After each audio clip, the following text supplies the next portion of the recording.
Good morning. Welcome to our panel, which is titled The Crisis of Poor Student Learning. I'm Tom Lindsay. I direct the Center for Higher Education here at TPPF. We're honored today to have the four panelists you see before you to discuss this topic, and I'll introduce them now. To my immediate right is Dr. Richard Vedder, Professor of Economics, who also runs the Center for College Affordability and Productivity. Next to him is Professor Julian Vasquez-Heilig, Associate Professor of Education Policy and Planning at the University of Texas at Austin. Next to him is Dr. Rob Coons, Professor of Philosophy, also at the University of Texas, Austin. To the far right is Dr. Steve Balch, Professor of Political Science and founding director of Texas Tech University's new Institute for the Study of Western Civilization. Thank you for coming, gentlemen. Before we hear from our panelists, I think it might be helpful to you in the audience if I give some brief background on how this panel was formed. The issue of student learning went national in 2011 with the publication of the landmark study of collegiate learning titled Academically Adrift. Now, Academically Adrift followed a cohort of over 2,000 students from over 24 universities across the country, public and private universities. It followed them from 2005 until 2009. And what it did was to measure at their first semester freshman year how well they did on what is called the Collegiate Learning Assessment, which is a learning measurement tool about which we'll hear more from our panelists. And then at their senior year, they measured them again on the Collegiate Learning Assessment in order to learn how much had been the academic value added. The Collegiate Learning Assessment, or CLA, measures fundamental academic skills, critical thinking, complex reasoning, and writing skills. The results from this study are very alarming. What Academically Adrift found is that 36% of college students today from across the country, after 4 years invested in college, show little to no increase in fundamental academic skills. Little to no increase after 4 years in their critical thinking capacities, their capacity for complex reasoning, and their writing skills.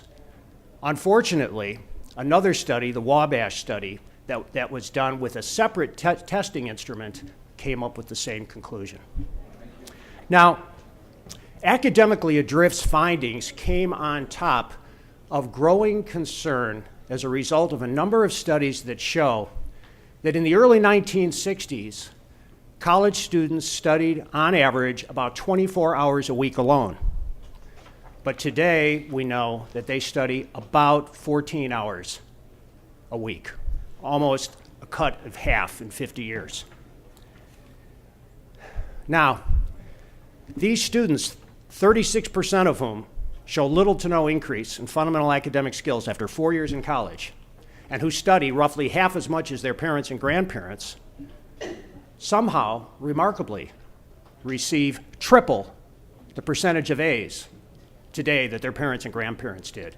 That is to say, in the early 1960s, we know that 15% of all college grades given nationwide were A's. Today, 43% of all college grades given nationwide are A's. In fact, an A is the most common grade given in college today. A's and B's form 73% of all grades given in college today. So reformers look at this situation where more than 1 in 3 students goes through 4 years of college showing virtually no increase in learning, where they're studying half as much but getting triple the number of A's. Reformers look at this and they wonder whether higher education is broken. Hence our panel. To speak on these issues in greater detail, we'll start with Dr. Vedder. Rich?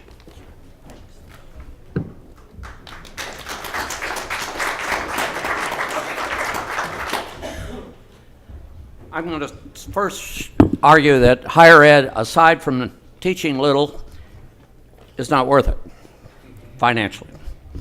For 6 decades, from the end of World War II to the first years of this century, for 2 reasons, colleges were able to raise their tuition fees aggressively and finance what I call the academic arms race. First, the federal government made grants and especially loans available at an exponential growth rate, enhancing the demand for higher ed. Secondly, employers increasingly wanted workers who had the cognitive and critical thinking capacities, not just relatively easily learned skills of manual dexterity. So the college diploma was an excellent screening device.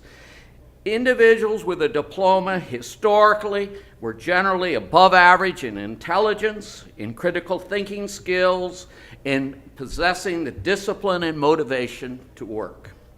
As a consequence, the earnings gap between what high school diploma holders earned and what recipients of bachelor's degrees earned soared, grew a lot. This is West Virginia PowerPoint.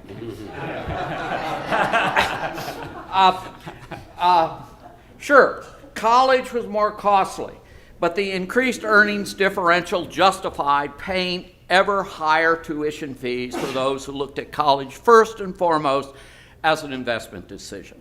Parenthetically, I would add that the value of a college diploma as a screening device was enormously enhanced by the U.S. Supreme Court in the Griggs versus Duke Power decision over 40 years ago, which essentially circumscribed very severely the ability of employers to measure potential worker competency by giving them tests. The Griggs decision was later institutionalized in various federal laws. But in the last decade or so, the high school college earnings differential has stopped growing, and indeed, on balance, it has declined. My colleague Chris Denhart and I discussed this in an op-ed that appeared yesterday in the Wall Street Journal. So if you want to look there, you can get greater detail. But let's compare high school graduates with college graduates working full-time year-round. The median annual earnings gap between the high school and the college graduates has declined about $1,400 or $1,500 from 2006 to 2012. And if you combine the analysis, as I think is appropriate, to workers aged 25 to 34, younger workers just getting out of college, the decline in college earnings advantage is even more striking, especially for women workers. Huge deterioration in the earnings advantage for a degree for women. At the same time that the monetary benefits of a degree were falling, the cost of attending colleges were rising, even after allowing for tuition discounts in the form of scholarships. So the burden of attending college has even risen more than that, since inflation-adjusted family incomes have actually declined since 2006. So the benefits of college are declining, but the costs are going up. So the rate of return, if you want to use that term, on a college investment has noticeably fallen, which probably explains why total college enrollments in the United States were actually 1.5% lower this past fall than in 2012. Now, in 1970, when only 11% of adults had bachelor's degrees, almost all college graduates were viewed as members of a highly productive, cognitive, and leadership elite, the nation's best and brightest.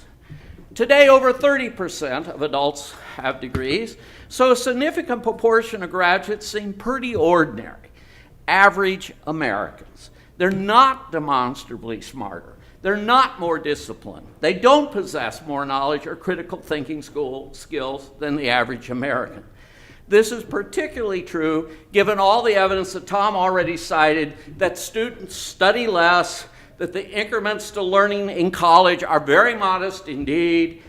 Grade inflation makes it difficult to discern what college students are still truly exceptional. Now, my fellow panelists will talk more about some of these things, I suspect. In short, the college diploma has lost some of its value as a screening device, so the pay premium offered for such a diploma has declined. With a college degree increasingly looked at as the new normal for a wide range of jobs because of credential inflation, students try to distinguish themselves in other ways. So the demand for elite selective institution is booming, since those graduates are now perceived to be the best and the brightest. And the less talented students are increasingly viewed by employers to be those that are trained in the academic minor leagues of mid and lower quality state universities and obscure liberal arts colleges. A new elitism, an academic aristocracy, has been created within the academy. Rice or even UT Austin are in different worlds than UT San Antonio or North Texas State. Another strategy to distinguish oneself with employers is to get a master's degree. The pay gap between the bachelor's and master's degree has widened a bit. Just as in early generations, the gap between high school and college graduates was widening. The day may be coming when a master's degree in janitorial studies will be needed to become a janitor. We have more janitors in the United States with bachelor's degrees than chemists with bachelor's degrees, by the way. Speaking of janitors, we and others of that ilk, we have 1 million retail sales clerks with 4 years degree or more. That's more than there are soldiers in the U.S. Army. In 1970, 1 out of every 150 taxi drivers had a bachelor's degree. Now 15% do. The number is rising faster than the growth of good paying jobs in the professional fields, managerial fields. So in my opinion, this problem would not have arisen were it not for the massive increase in governmental subsidies, particularly at the federal level over the last several decades. While you can't unring a bell, the solution to the problem probably involves a gradual privatization of higher education, state universities losing subsidies, the federal government getting out of the loan and grant business, and the like. These programs have abysmally failed at their primary objective of helping the poor get a degree, as a proportion of recent college graduates from the bottom quartile of the income distribution is smaller today than in 1970. I think it has also contributed to the decline in academic standards. Now, academics with tenure seldom pay any attention to time constraints imposed by moderators. We are immune to any form of accountability whatsoever. But respecting the law of diminishing returns, I will stop at this point so you can hear from others on the panel. Thank you.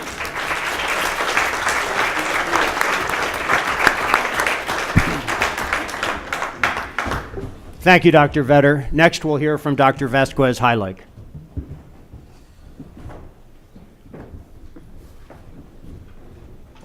Can we start my time after I tell my joke? Let's see. Oh, boy. Where am I trying to go here? Here? Okay, great. Let's see. Great. So I don't know about you all, but I'm a University of Michigan grad, and I'm pretty darn happy with my undergraduate education, and I feel very lucky that I didn't graduate stupid enough to not get into graduate school. So let me start first with, we're going to talk about data today. And we're going to talk about how we actually stack up against the world and how we stack up against other countries.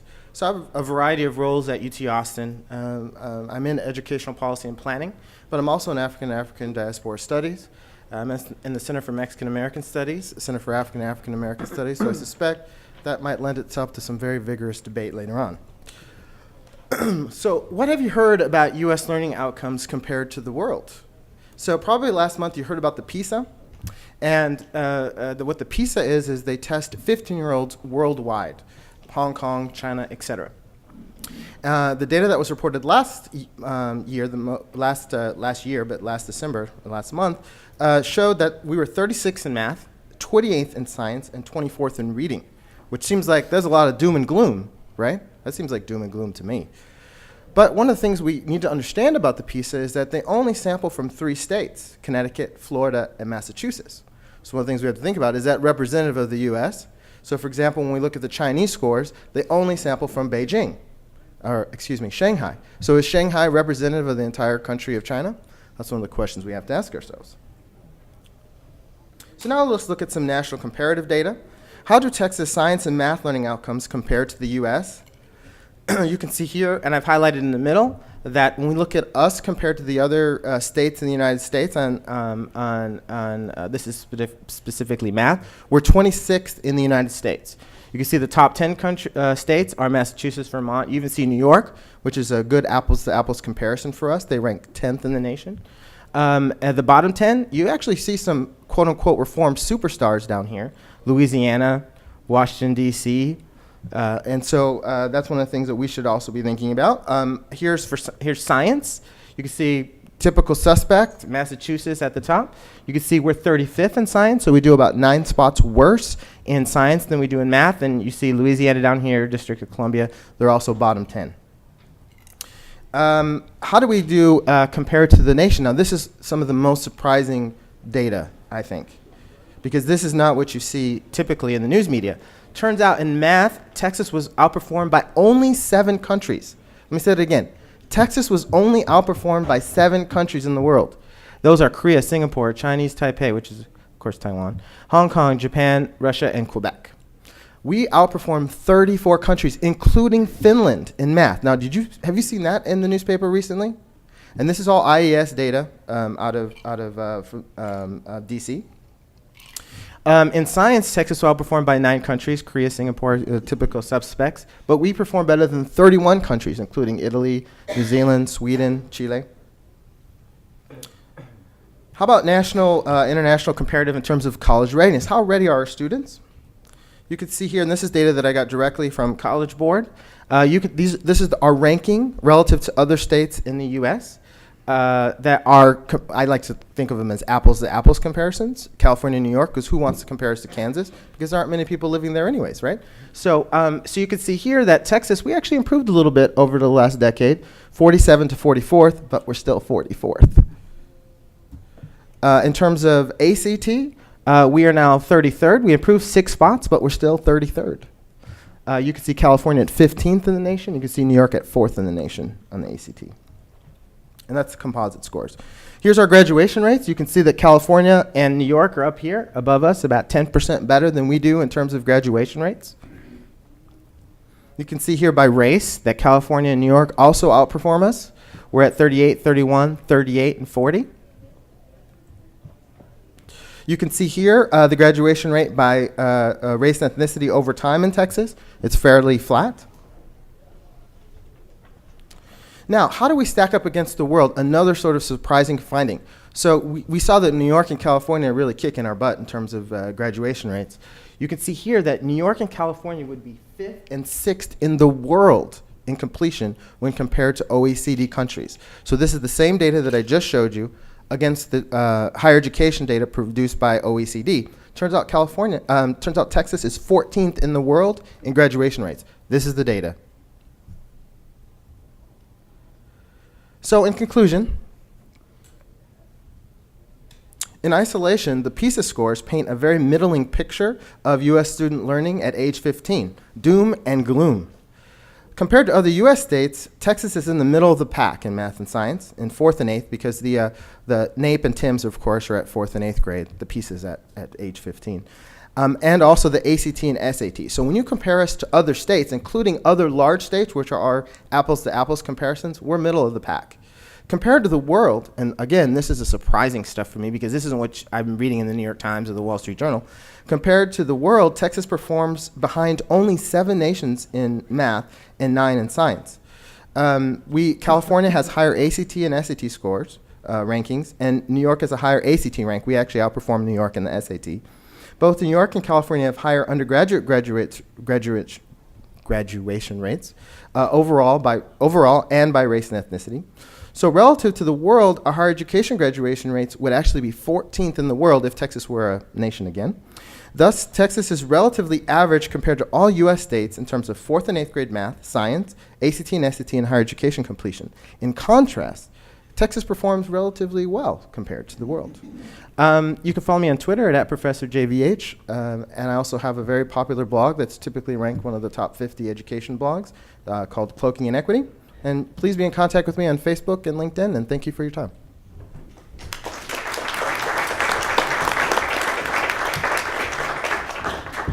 Thank you, Dr. Heilig. Next, we'll hear from Dr. Coons.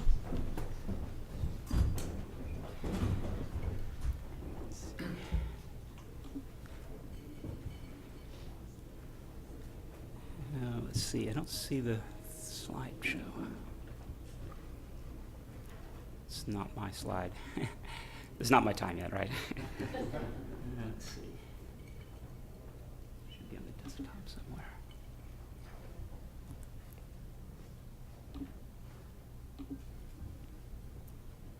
There it is.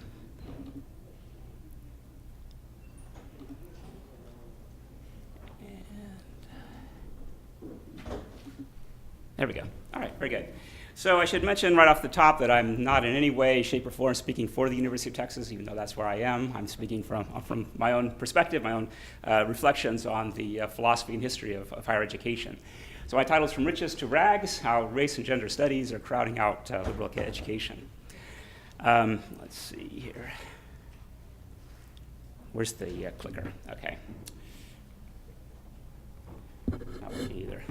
Okay. Enter.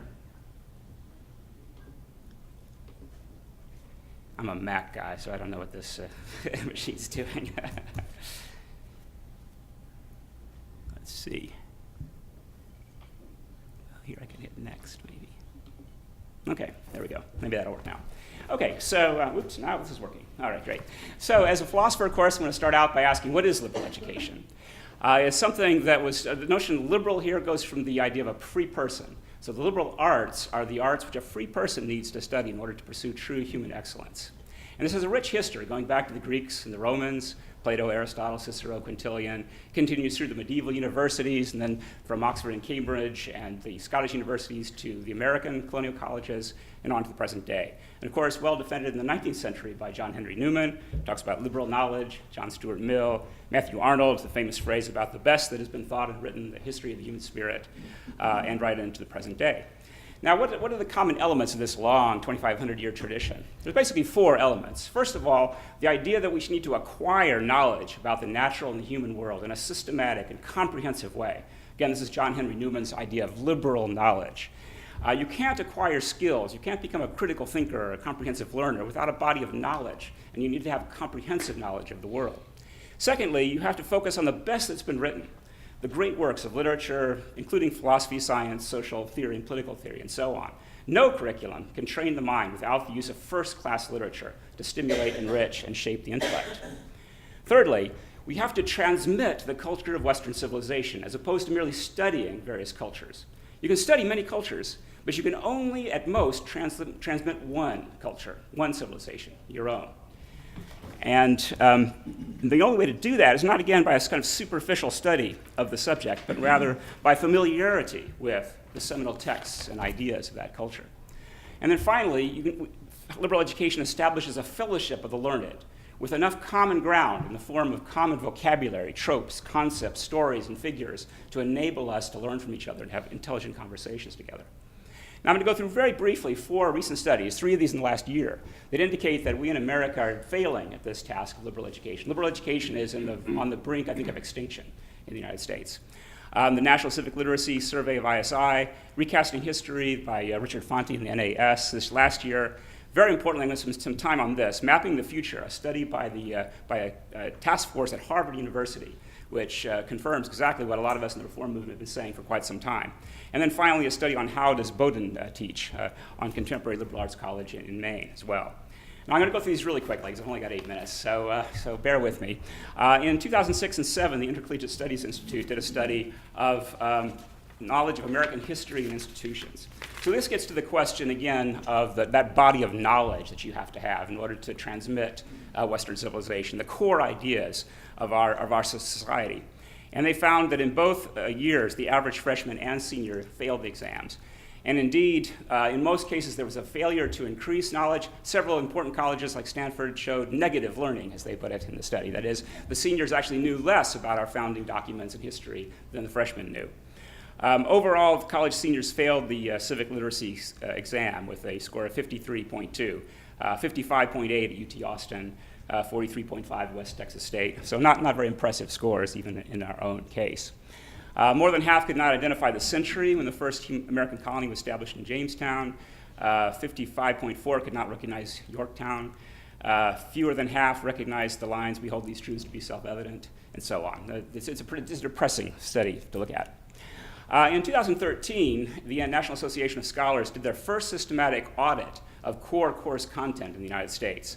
They examined over 600 reading assignments and 85 US, Texas, and history courses at UT Austin and Texas A&M during a given semester. Looked at every single course that satisfied the American history requirement of those two institutions. And this was made possible by the 2009 Texas law, which made all course syllabi and instructor CVs available online. So it's possible to look at, pull back the veil a bit and see what's actually going on in these courses. What we see is a dominance of race, class, gender, and actually I should say especially race and gender studies in American history in both places. So a course which had more than 50% of the total reading devoted just to those two topics, were counted as high assigning courses. And at UT, 78% of the courses that also fulfilled the US history course were high content courses, more than half of the readings devoted to those studies. At 50% at A&M, not really that much better. This is reflected in the research interests of the faculty in these two institutions. When you ask what is their primary research focus, 79% at UT Austin in history focused on race and gender studies, again 64% at A&M. At the same time, there's inadequate coverage of all the other topics of history. In order to increase the coverage of race and gender studies, you have less time for things like economic history, diplomatic history, philosophical intellectual history, science and technology. Look at the course catalog at the UT Austin or at A&M, which you can do now, and look for courses in intellectual history. They aren't there anymore.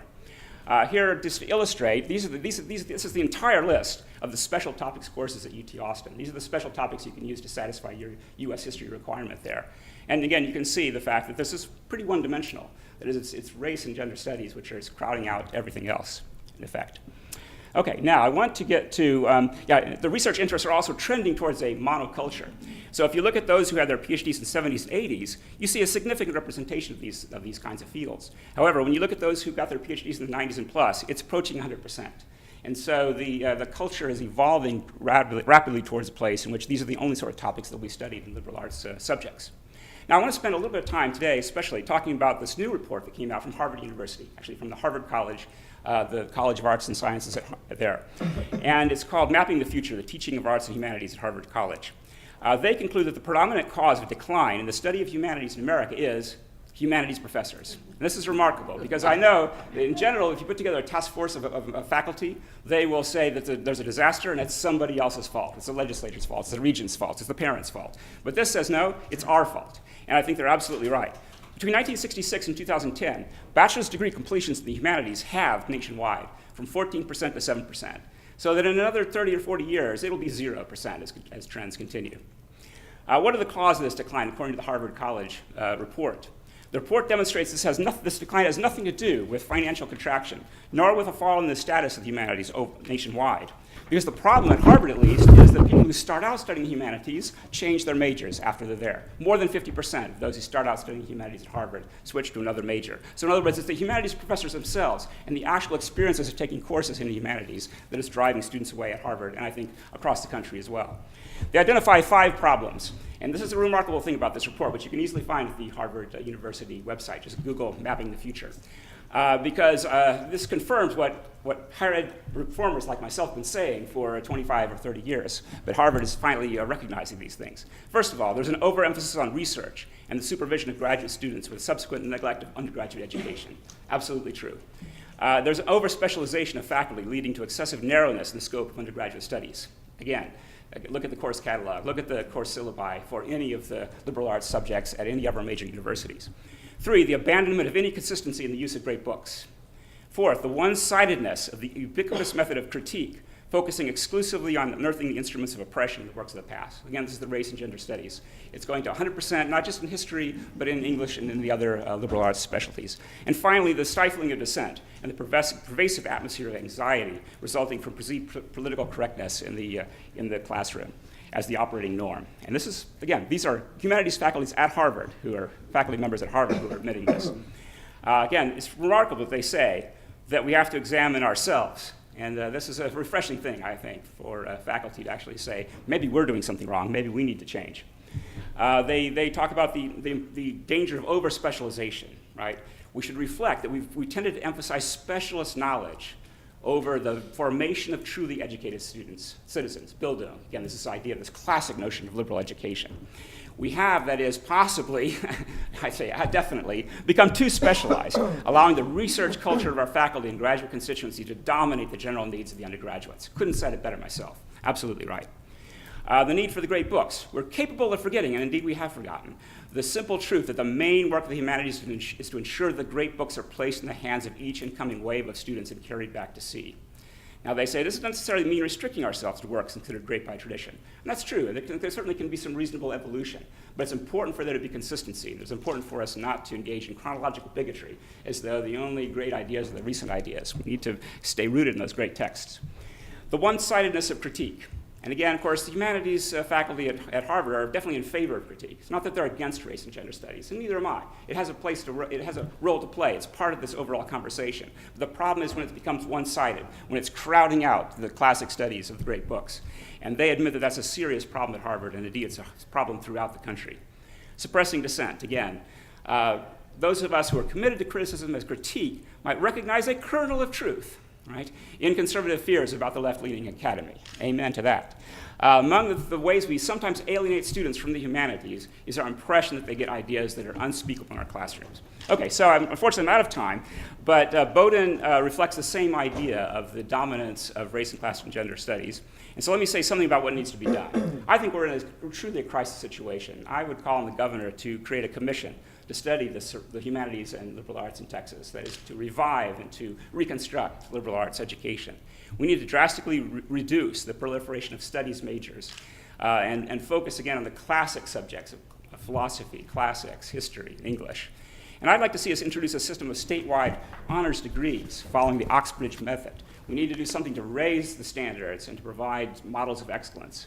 Provide independent fellowships to tutors and charter colleges and merit-based scholarships so that we reestablish the elitism, the elite quality of liberal arts. Okay, great. I'm way past time, so I better quit. Thank you.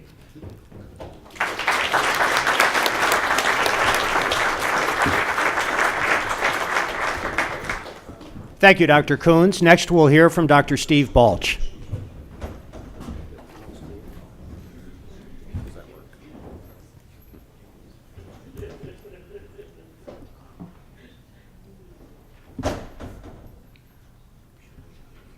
Many speakers begin by saying, well, I'm going to throw away my speech. And outbreak of exuberance here. I think I'll throw away my PowerPoint. You'll probably be much better off for it. Much may have to. Okay, well, technology has failed us. I'm, since the beginning of 2012, the director of the Institute for the Study of Western Civilization at Texas Tech University. I've had a grand time out there. We've done a lot of interesting things. Let me speak today, and again, as with, I guess, all of the other speakers, I'm speaking in my individual capacity rather than as a representative of Texas Tech, though what I have to say certainly reflects the spirit with which the project, the creation of the Institute, is informed. I think if there's going to be a serious reform of educational content, higher educational content particularly, it really has to, in some way, translate into and communicate itself as a vision about what's genuinely important and what's not, what's part of our aspiration as educators for our society and the various problems that it faces.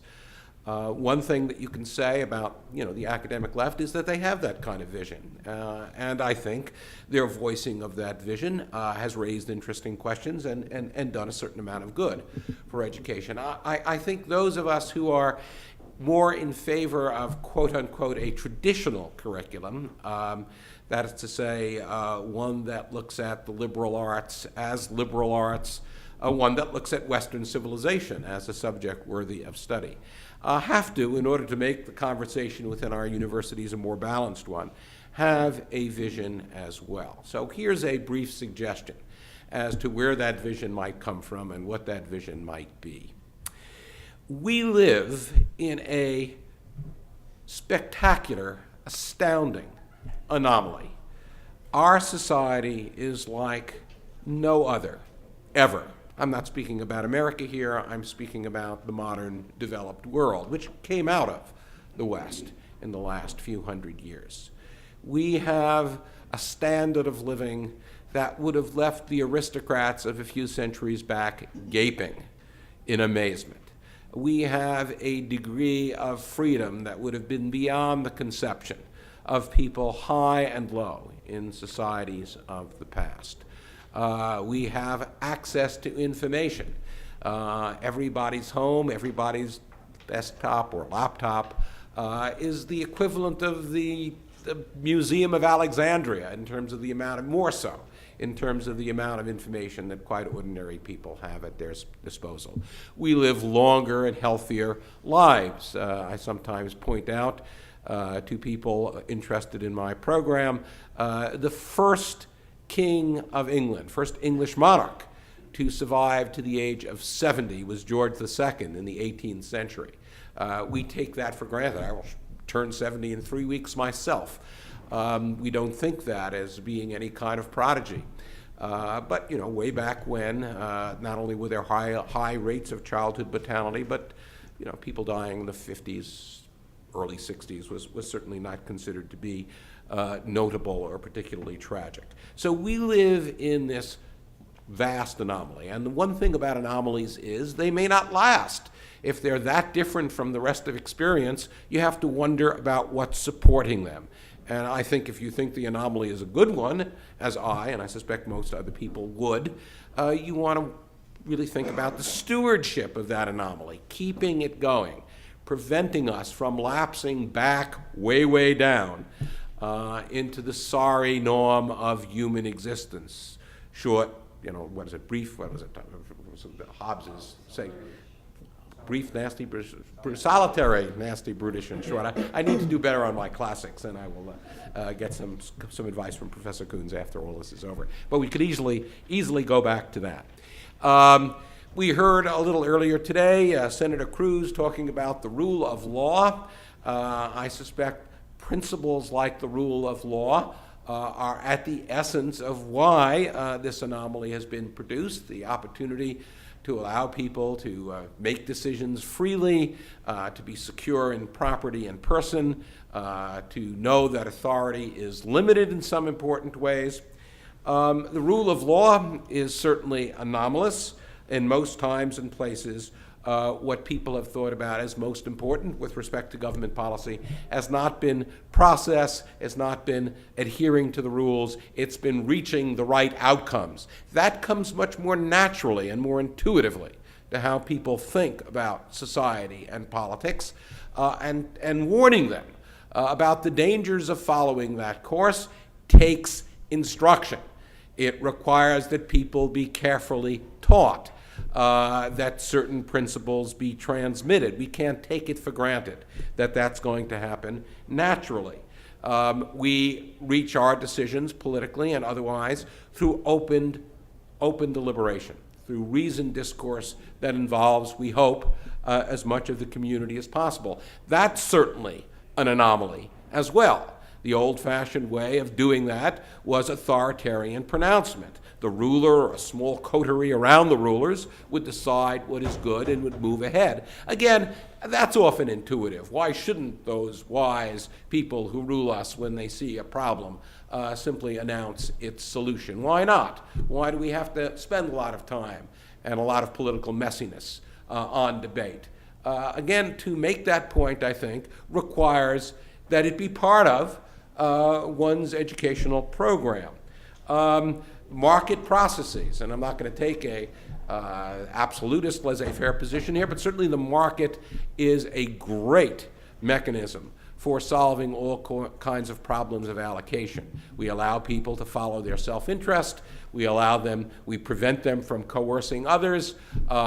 We create some other ground rules, and lo and behold, a lot of very good results occur. But that's also an anomaly. That's not the way people normally think about how things should be distributed. They tend to think of society sort of the default position. It's like one big family, and the folks at the top handle the distribution of goods.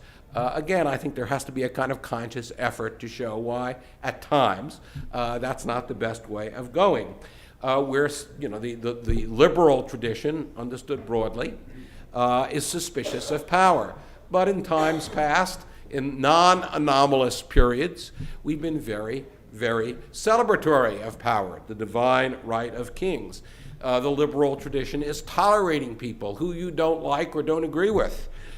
The non-anomalous position, the rule of mankind forever and a day, has been error has no rights. And I think if you want tolerance, you have to talk about it. What we're trying to do at the Institute, and what I think has to be done more often by educational reformers, is to make the case that something miraculous has happened to the human condition. It's not been perfected, but it's certainly a lot better as a result of the last few hundred years and as a result of the kinds of institutions that developed in the West. And we have to see our mission, not in a dogmatic way and not shutting out others, but nonetheless, those of us who share this notion have to see our vision as making the case, as arguing for the miraculous nature of the world in which we live, or at least presenting that as an established fact, pretty much as an established fact, and then trying to lead a process of discourse about how it came about. We have to understand what created this anomaly if we wish to preserve it. I think that's an inspiring vision.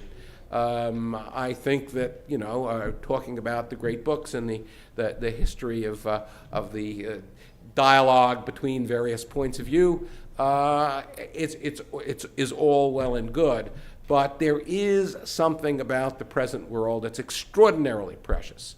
And we really have to hammer away at that and hammer away at the importance of learning about it, figuring out what makes it tick, dealing with the problems that are out there, but preserving those things that have allowed us to live as we do in this marvelously transformed world. So with that kind of inspirational motive, I think we'll do a lot better in the various debates that go on about what should be in the curriculum and what the larger purposes of higher education are. Thank you.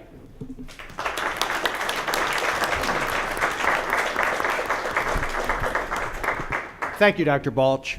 Before we turn to your questions, please join me in thanking our four panelists.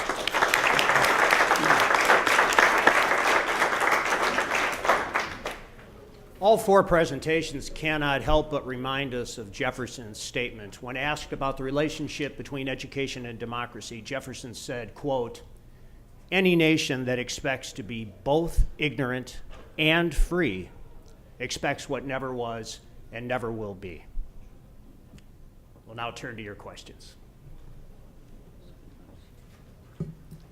Why are students studying half the amount of time now than they used to? I think there's several ideas, and I wonder what y'all think.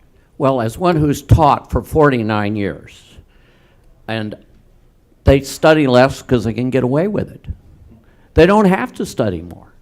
They can get A's doing half the work they did 40 years ago. We don't ask them to read as much. We don't ask them to write as much. We don't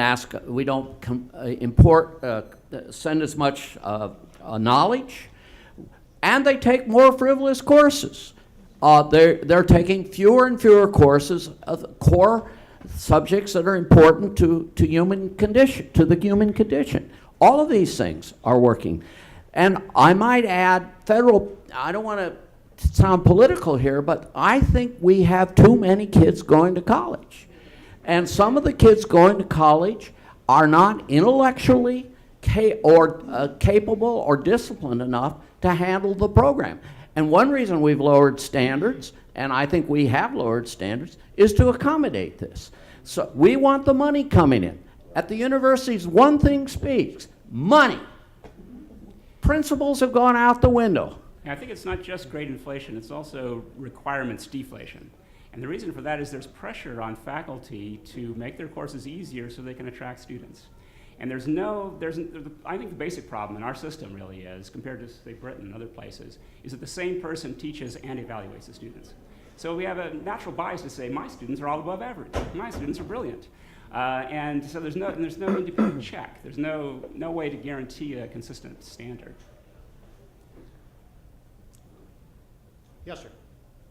Well, my question is, the students are a reflection of the faculty. And I wonder why the faculty is taking so long to find out what's going on, and they're supposed to be the learned people. Well, I think they do know what's going on. I mean, none of this is accidental. And also there is an incentive system for faculty to ignore students at some institution. I don't want to say this across the board. There's some very fine liberal arts colleges, for example, with a very strong emphasis on the undergraduate teaching. But I was criticizing, yesterday in the Wall Street Journal, I said, we have second-rate faculty writing third-rate articles on fourth-rate topics or something like that. They took the fourth-rate topics out. But it's true. We do a lot of trivial stuff. And this hyper-specialization that several of you spoke about leads us to do ever and ever more trivial things that have nothing to do with reality. No one even cites these papers. Even in the humanities, our friend down in Emory, Mark Bauerlein. Mark Bauerlein has proven this. English paper, books are written on some scholar. The average article is cited less than once in its Yeah, entire career. there's 21,000 articles on Shakespeare. This always gets my Shakespeare friends mad at me when I cite this. But we're writing 1,000 articles on Shakespeare a year, 3 a day, 1 every 8 hours. Why? He died in 1615. He's great. He's important. He's a part of the canon of Western civilization. But enough is enough. Let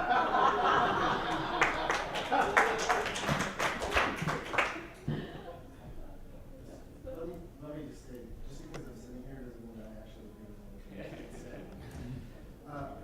saying. Could you come to the microphone? Yeah. Clayton is actually one of our students. Clayton is actually one of the students at UT Austin. I'd like to ask you a few questions, Clayton. Are the courses at UT Austin easy? Definitely no. Is the work that I conduct, is it cited? It is absolutely cited. Okay. Do you have lots of, is the reading very simple? How many hours do you spend per week for an average class that I teach you? Much more than 14.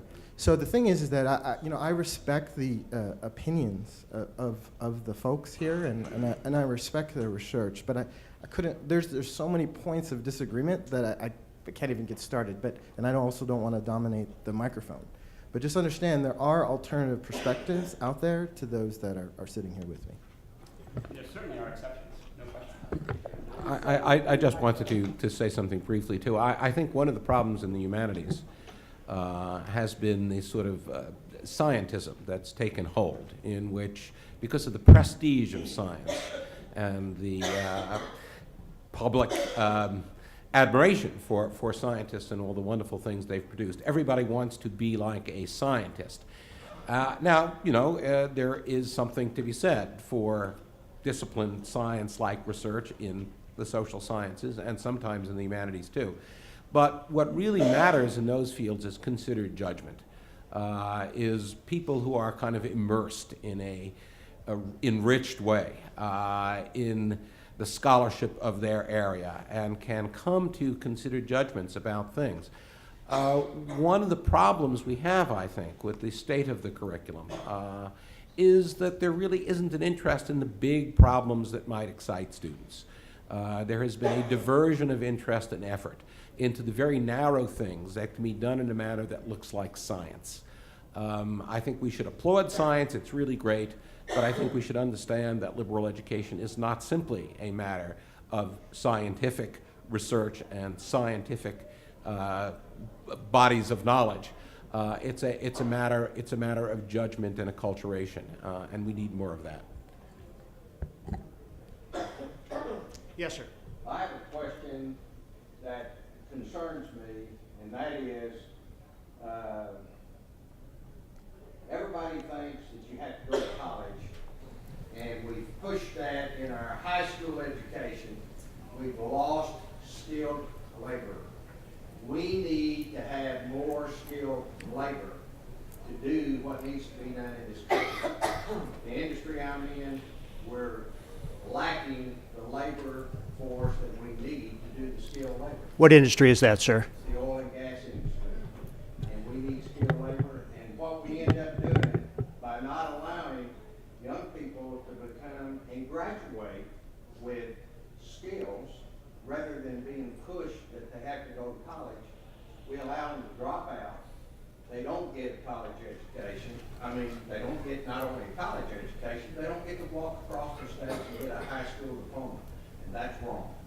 And they feel that when they come to an interview with me, I'm sorry, sir, I only have a 9th grade education. But I can tell you, I can put them in the field because they've worked 7, 8 years in the field and they know what's going on. That's wrong. Our high school's not allowing us to have 2 ways to get a high school diploma.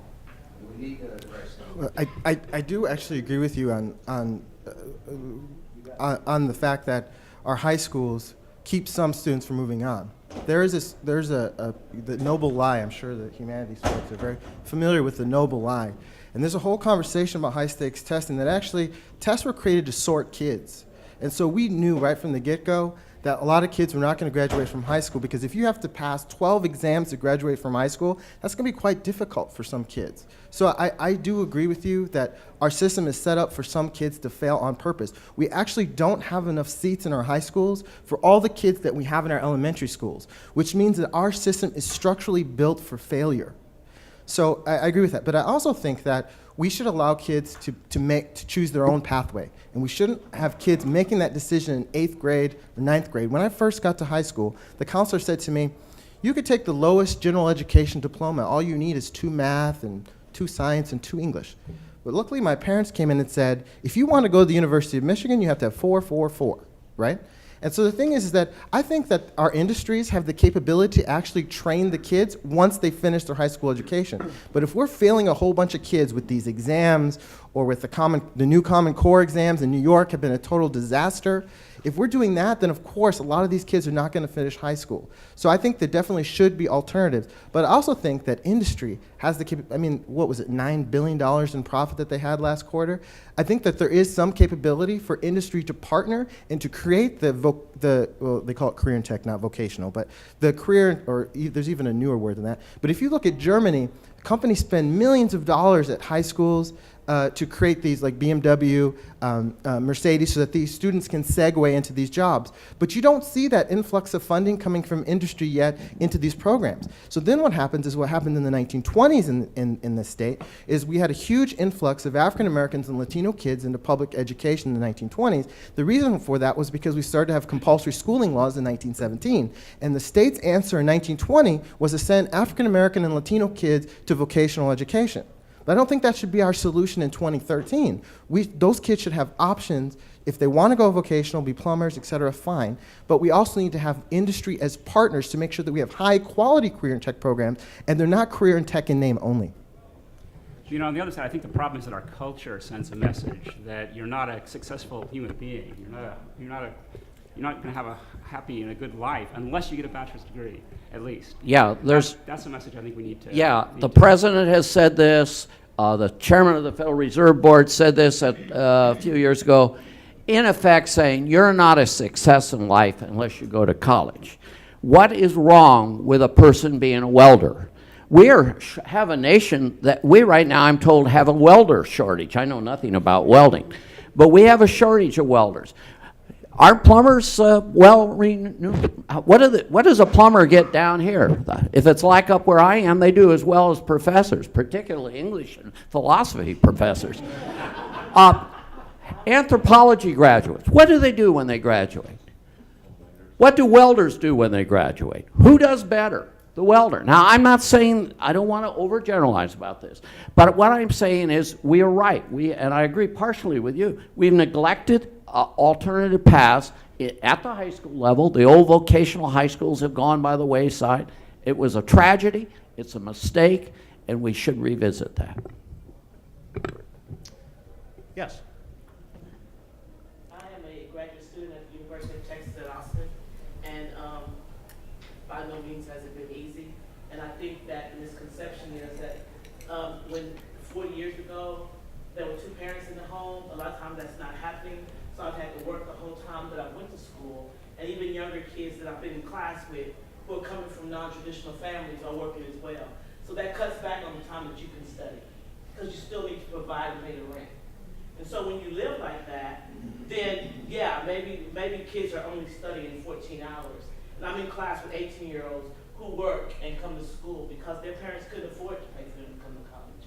And I think we forget about that population because we get so focused that we get to focus on people who, it's just the way it is. I came back to school because people say, oh, you just said, why do people have to have, because I had to have an education. I could not get any further in my chosen career without a degree. So I went back to school. And so I just think that I've taken great classes. I think we need better advising.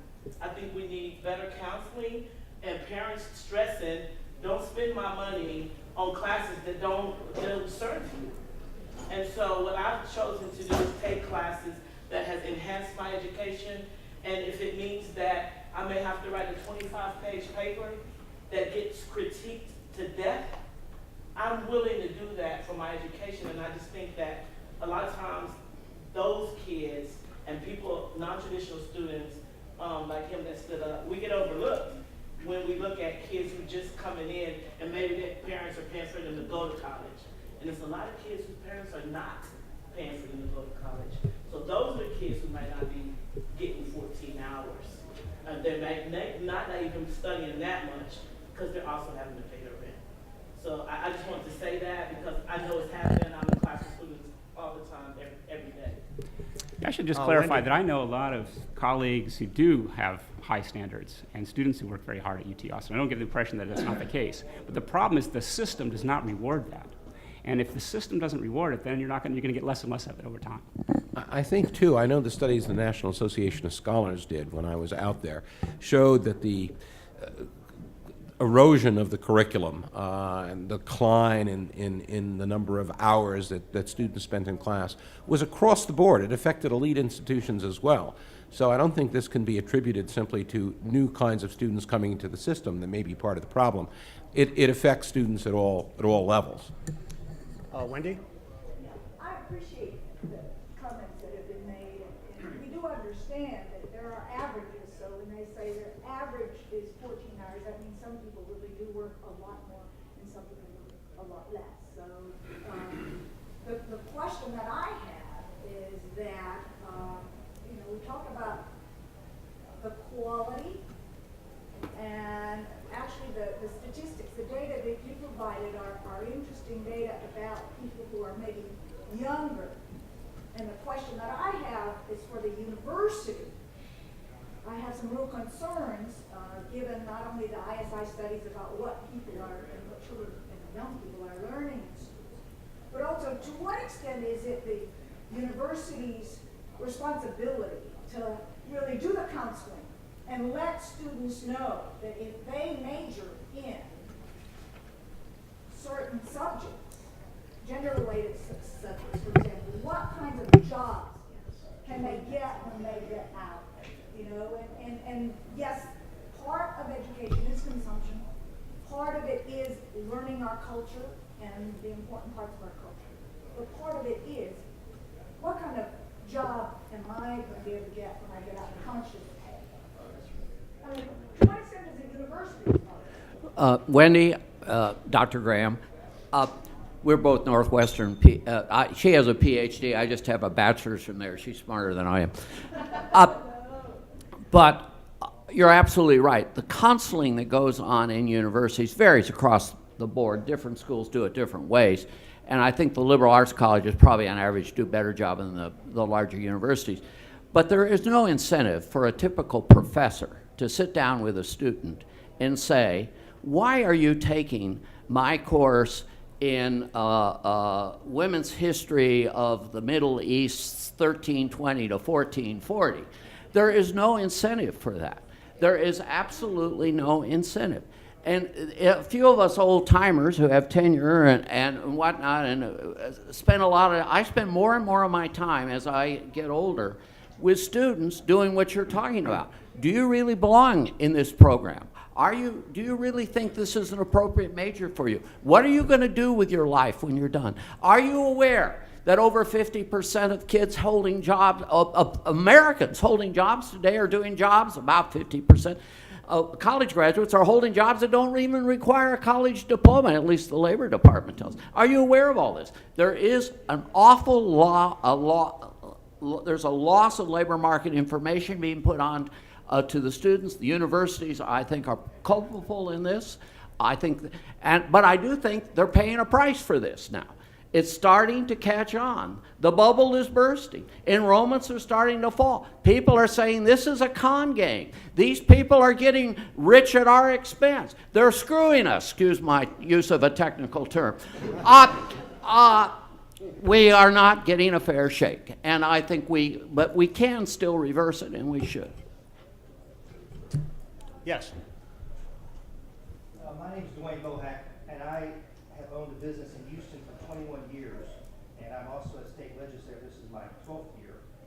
And the college system, the way I view it, and listening to this discussion today, I'm very saddened by what I heard, because it's already what I've experienced in the private sector. But the college situation is messed up because I don't believe that those professors really believe that Western civilization is superior to any other civilization. I don't believe that they believe that the U.S. Constitution is the most magnificent document ever written by human beings. And I don't believe that they think that the Founding Fathers are some of the brightest men, philosophers that have ever existed in the world. And therefore they don't teach that. And the college is messed up because K-12 is messed up, because those teachers don't believe it either. And K-12 is messed up because the family is messed up. And until we can get the family right and tell parents, you are responsible for teaching your child. They are learning by what you do, not by what you say. They will become who you are. And until you take parenting seriously, K-12 won't get serious. You won't be successful in K-12 because there's not enough money. If it was about money, New York and California would be kicking our pants in K-12 education. But they're not. Well, New York is. It is about California's not. New York isn't. New York is. I'm very well aware of the data, Representative. New York is. Complex thinking and character. If you look where success comes from in public education, it comes from the non-cognitive side of the house. It's not about knowing grammar and algebra and geometry and complex subjects. It's about character. It's about two primary character traits. Number one is self-discipline. You won't be successful in K-12 or college or life until you discipline yourself. Okay? And you won't be successful. The second most important character quotient is grit or hard work. Now, our colleges are teaching the opposite of these two things. Instead of self-discipline, they teach self-esteem. And instead of hard work, they teach laziness or victimization through this balkanization of American history. We have turned the greatest nation in the world upside down by moving away from a liberal arts education, capital L, capital A, and all the money won't change in the world until we transform the family and install self-discipline in everyone, regardless of race, income, it doesn't matter. My parents were poor and they grew up in Fayette County. My dad went to school with no shoes. They didn't have electricity until they were 16. Their icebox was literally a box that the guy would put ice in. That's poverty. But they weren't shooting each other. They weren't having sex outside of marriage. and they weren't acting crazy, because success in life comes from the character side of the family. It's not about economic poverty. It's about character poverty. Well, I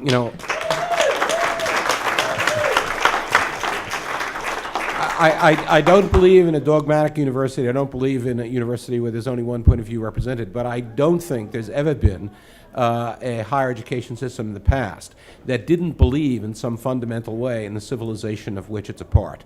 And I think if we want to reform higher education, reform its content, reform the liberal arts, there has to be a revival in the belief in a general way. In the goodness and power of civilization. That shouldn't be a hard case to make. All you have to do is look around you to see that. Educated people can't always look around them and see the things that are actually there, but I think most folks can. And if we want to ground our case in a vision that people will accept, I think it has to be that affirmative vision, at least for those who want to bring about higher education reform. Yes. I just want to say that as a retired high school guidance counselor, it is not very easy to be able to guide students into what career they're going to end up doing. And my husband and I never had expected our kids to end up in education, but they did. And who am I to say that you were to do this, you were to do this? We do not have effective guidance tools to be able to help me see what your child should be, your child should be. So that is a problem. And so what do we end up doing? We have a word for that. So you go here, you go here, Yeah. you go to college. So We have a word for that. It's it may fall back on the fact that we don't have effective tools Yeah. to be able to know how to guide students in high school. We have a word for that. Hegemony. All the things we've been talking about here today. I never ever No. Exactly. I'm agreeing with you. Yes. So I don't like your comment. No. I'm actually. Disparaging comments on guidance counselors. I'm not disparaging you. I'm actually agreeing with you. What I'm saying is that we shouldn't have this overarching power that says you must do this. The curriculum must be defined this way, etc. I was actually agreeing with you, man. Yes. Hi, I'm a senior at Texas A&M University this year. I'll be graduating in May. And I have actually also argued that I probably don't study sociology, but I do also have a job and like other responsibilities, but I don't think that I've necessarily ever been forced or needed to study that much. Really, unfortunately, probably a little bit embarrassing to admit that, but I have a question. What can we as individuals do to support this systematic change in higher education today? I understand as a student I have the power to choose what classes to take and to choose the more rigorous subjects and the more rigorous professors, but what can we do past that to promote a change? Well, if I can just talk about what the Texas Public Policy Foundation has been trying to do, and I've just been notified our time is up, so I'll make this brief. Over the last legislative session, we've advanced legislation that would make grading transparent. It was called the Honest Transcript Bill. It passed 137-2 in the House, but the Senate didn't hear the bill.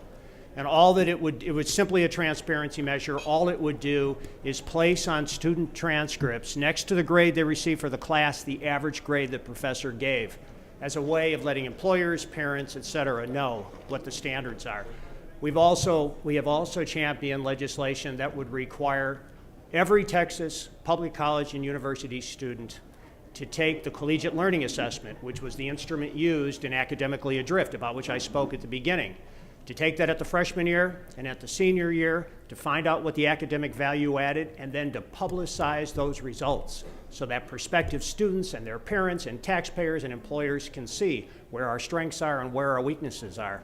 So I think that advancing the transparency and accountability within which public higher education operates is the first and indispensable step toward addressing the crisis that we've been discussing today. I want to thank you all for coming, and please again join me in thanking the